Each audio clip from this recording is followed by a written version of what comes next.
Hello, today I'm going to be talking about the XR Device Simulator and how it interacts with our VR project. Now, some of you tried to experiment with that a little bit to see if you could test your VR projects without having a VR headset plugged in. And it is possible to do so. However, if you added some of the additional functionality, or if you started on the hand presence homework, then you may have noticed some problems with things not responding in the XR Device Simulator. And as an example, in my project here, I have implemented the addition to where if I press down on the thumbstick, it will activate run mode, or if I push A on the right-hand controller, then it toggles between snap turning and continuous turning. However, if I click play and open it up into the device simulator, let's push tab to get to the left hand, and moving works fine. When I go to click on the thumbstick, which should be done by the number 4 in the device simulator, nothing happens. It just keeps on moving at the same speed. And then if I switch to the right hand and go to turn, but then I push the primary button, which in the device simulator is B, then it continues to do snap turning. So it is not responding to those button inputs. So today I'm going to explain why that is and show you how to alter your project to work with it. It turns out that the XR Device Simulator is designed to work strictly with action-based components. Whereas when we were doing our programming, let me pull that up here on the locomotion system and scroll down to our configuration script and the configuration manager. When we were pulling things in using input device characteristics to get our controller, and input device to get our controller, and then looking up getting devices with characteristics, that is using device-based programming. So we are mixing action-based and device-based. So if you want to use the simulator, then you will need to do things all with action-based programming. Now, the reason that we did this and we learned it this way is it is useful to know how to do things using the device-based method, because a lot of legacy projects will probably still use the device-based, so you will run into it, and some components that you download will also use device-based, so you'll need to know how to address that. Now, using action-based requires a bit more setup on the Unity side, but it will result in shorter, cleaner code on the C# side. So let's go ahead and get started in learning more about that action system. Okay, the action-based system, if I come into my XR Origin, it works through the input action manager, and in here it is pulling for us from the XR default input actions. So if I double click on that, it will open the action manager window, and in here you can see all of the actions that have been set up. Now the first thing that we want to do, we want to find primary button click. And I've already gone through all of these and I did not see one already set up for us, so I will be showing you how to set one up. First you want to choose which action map that you want to have it in, and I am going to choose the XR left hand interaction and the left and the right hand interaction. I'm going to go ahead and set it up on both. So let's start with the left-hand interaction. I want to first add a new action, and I'm going to name that action primary click.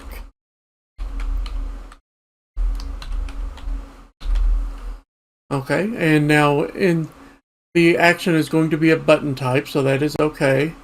And we need to add a binding for it.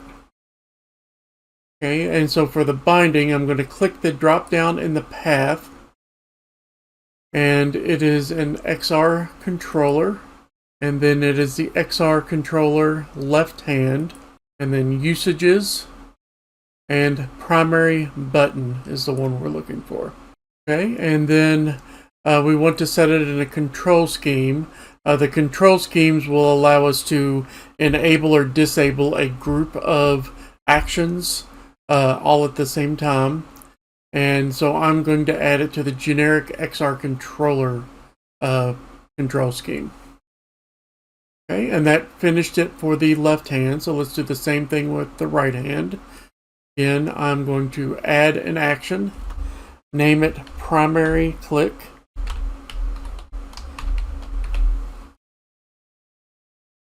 Let me make sure I do my capitalization the same. And then in the bindings, I'm going to choose the path. And it already remembered where we were from before. But remember, this is left hand, so I want to go back. And go to XR controller, right hand, then usages, and then its primary button. And again, I'm going to put it in the generic XR controller. Okay, so that's got it set up. So let's go ahead and save, and then close this out. And now if I go into my starter assets and the XR defined input actions and click the down arrow, this shows all of the bindings that are set up. And if I scroll down, I should be able to find the left hand interaction primary click that I just added, as well as the right hand interaction primary click. And I'll be using those in a little bit. Okay, so now that that's set up on the Unity side, I can come in and start working with the script. So let me go ahead and open the script back up again. Okay, and I'm going to need to do several modifications to this. But before I do that, using the action-based methods, the actions are presented as events in Unity, and so we need to write event handlers, and then we also need to subscribe to those events, and that is a little bit more advanced C# than we have used so far in the course. So when we get to those points, I'll explain what I'm doing in a little bit more detail. Okay, so first thing we're going to need is to change our variables a bit. So since we're not doing device-based anymore, we're not going to need to store the left controller or right controller characteristics or the input devices of the left and right controllers. So I'm going to go ahead and remove that. Okay, and instead, we are going to store our buttons as input action properties. So I'm going to make it public so I can assign it in the inspector. So I'm going to call it right primary click.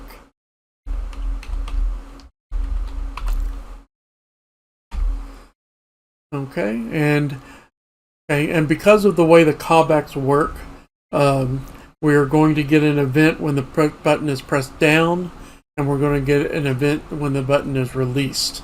So we do not need to simulate the on button press and on button release, because that is going to be built into the actions for us. So I'm going to go ahead and remove this boolean as well. Okay, and the controllers are already going to be initialized within Unity, so we do not need to initialize the controllers. I'm going to go ahead and remove that and remove this function completely.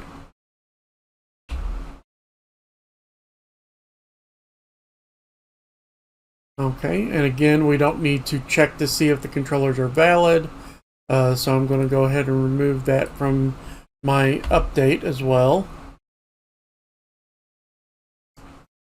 Okay, so now on the check input, we're going to be doing it a different way. I know there's a lot of errors right now, but I don't want to completely get rid of this just yet. I'll get rid of this when we replace the code, because we are going to need to check the primary 2D axis click and then enable run speed and walk speed, and we're also going to need to check the button press and enable and disable the continuous turn. Okay, and that reminds me, I did forget to add the primary 2D axis click, so I'm going to add another public variable here, and that's going to be an input action property, and this one is going to be left joystick click.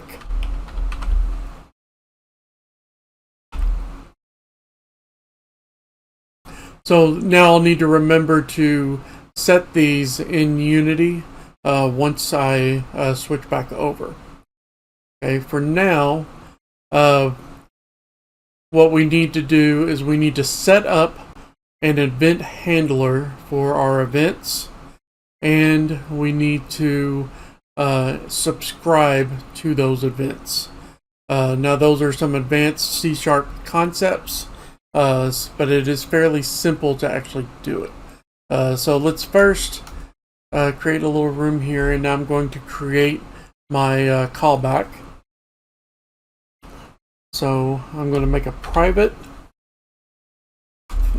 function. It's not going to return anything, so it's going to be void. I want to do this on right primary button pressed.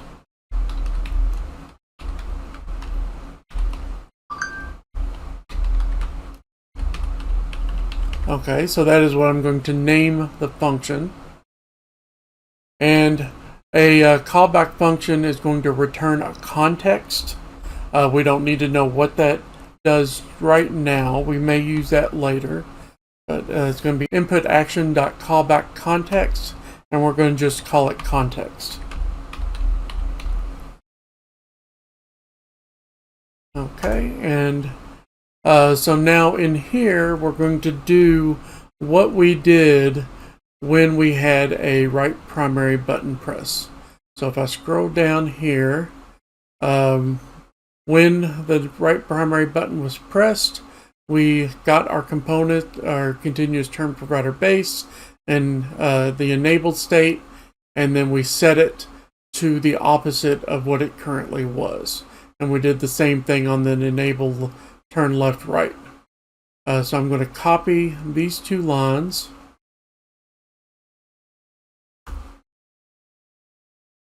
and I'm going to paste them back in up here in my callback function.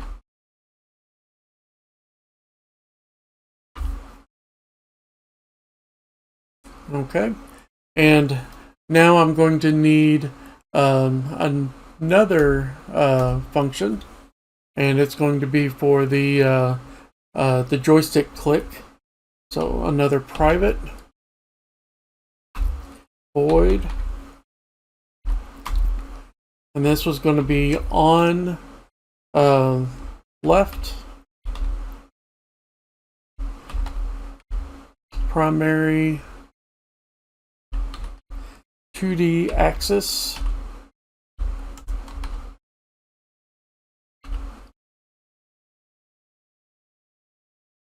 and click. Oh, I misspelled that.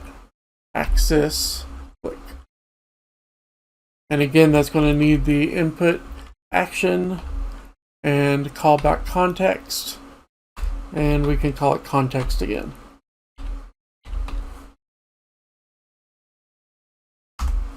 Okay, and I'm going to need one more here for when I release the 2D axis button. So I'm going to call that one, it's going to be private void, and then on left primary 2D axis release. And then the input action and callback context.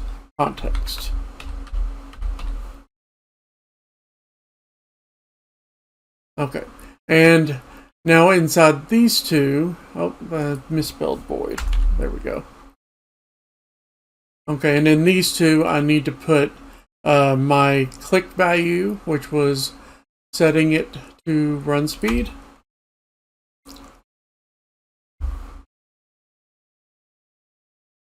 And my release value, which was setting it back to walk speed.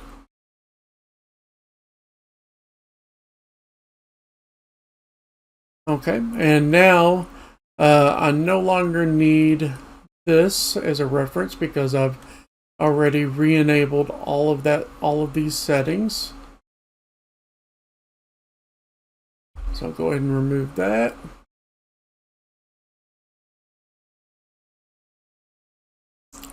Okay, and now I need to subscribe to the events that will call these functions.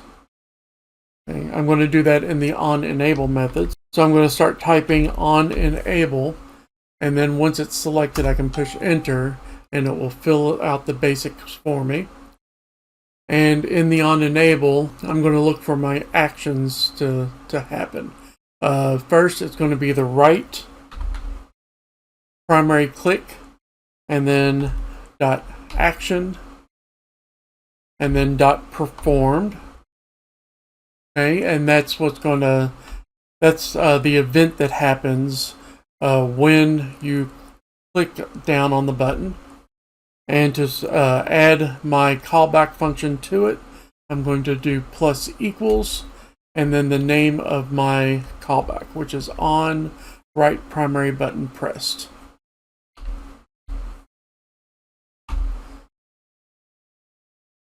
Okay, and in this case, I just need to put the name of the function.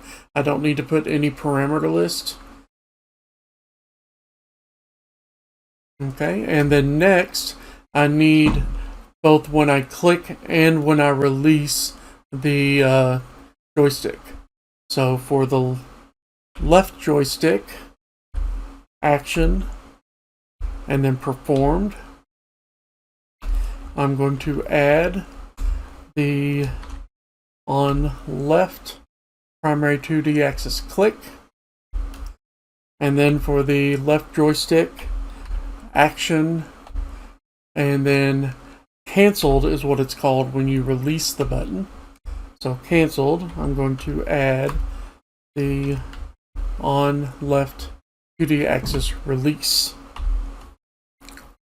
Okay, and when you subscribe to events, you want to put in a place where you unsubscribe from them so that you can release the memory.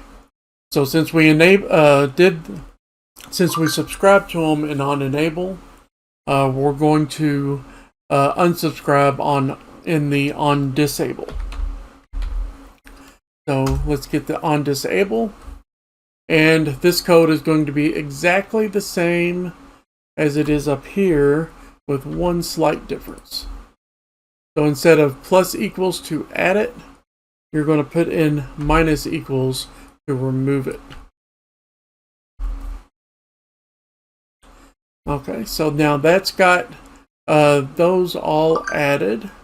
So I've subscribed to my events, and I've got my callback functions defined. Okay, so let me go ahead and save this and then switch back over to Unity. Let's scroll down and find in here. Alright, so now I've got my right primary click and my left joystick click.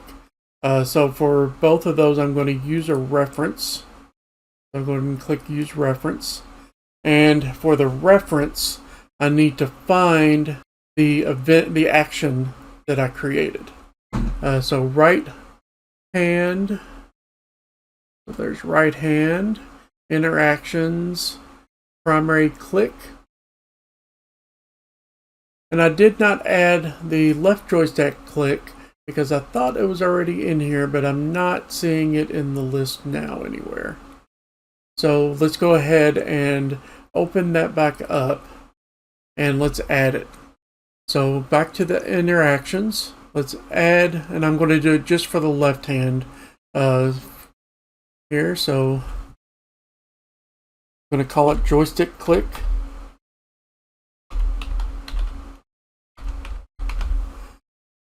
And then for the bindings, well, let's make sure. Yeah, it's set for button. And for the bindings, I'm going to choose the path. And it's the XR controller. XR controller left hand. Then usages. And let's look for primary 2D axis click. Alright, I'm going to add that to the generic XR controller. Save it. And now it should be in this list. So left hand interactions and joystick click. So there it is. Let's go back to the locomotion system, scroll down, and take the joystick click and add it in to our reference. All right, and now I'm going to make sure this is on play maximize and hit the play button, and let's see if things worked. Okay, so I'm here in my game. So I want to hit tab twice to go to the right hand, and snap turning is on. I push B. Now it is continuous turn. So that interaction works. That action interaction works now. Alright, so hit it again and it goes back to snap. I'm going to put it on continuous because I like continuous. And everything seems to be working. So now let's hit tab to cycle back to our left hand. Alright, and we're moving forward. And we hold down 4 and we run. And we release 4 and we stop running. Okay, and as you're going in and experimenting on your own, it was not obvious to me that 4 was the click. I had to do a little bit of research and find out through a forum that 4 was assigned to the click. But if you want to look through and find out if something is assigned, let me go ahead and show you real quick here. If I go to my XR device simulator and I go to the and I scroll down, it shows me all of the different actions. And one of those, let's see, controller actions, primary 2D axis click was here. So I was able to double click it to pull up the action manager. And I saw that primary 2D axis click was assigned to number 4 on the keyboard. So if you want to find out what anything else is, you can come through in here. And we don't have a secondary 2D axis, but if we did, it would be number 5 on the keyboard. But the Quest controllers don't have a secondary 2D axis. But say you wanted to detect the primary 2D axis touch, and that's when you just rest your thumb on the joystick without pushing it, then that would be number 6 on the keyboard. So coming in here, you can either set new actions or you can look up and find out what actions are bound to what keys on the keyboard, or what buttons on the controllers. Alright, so now let's do one more setup, because we did change our script quite a bit. So let's look at the script again. So now the script is a lot shorter, a lot simpler, and it's vastly different than what it was. So let's make sure that still works in VR. So I'm going to go ahead and disable my device simulator, and I'm going to put on my VR headset. Okay, now I'm back in my VR headset, and let's go ahead and click play. Alright, so I'm looking around in my world. I am walking and pushing down on the joystick and running. Now I'm walking again. I have snap turning on. I push the A button on my right controller, and now it is smooth turning. Push it again and back to snap turning. So things are still working well in VR, and if I exit out and re-enable the XR device simulator, then I will be able to simulate things without my VR headset once again. Okay, so that is how you would go about programming things using all action-based methods, so that you can use the XR device simulator in order to do so. And I hope that what I've shown you here would allow you to alter any of your future projects if you want to make it so that they also work with the XR device simulator, as opposed to the way we do them in our homework using the device-based methods.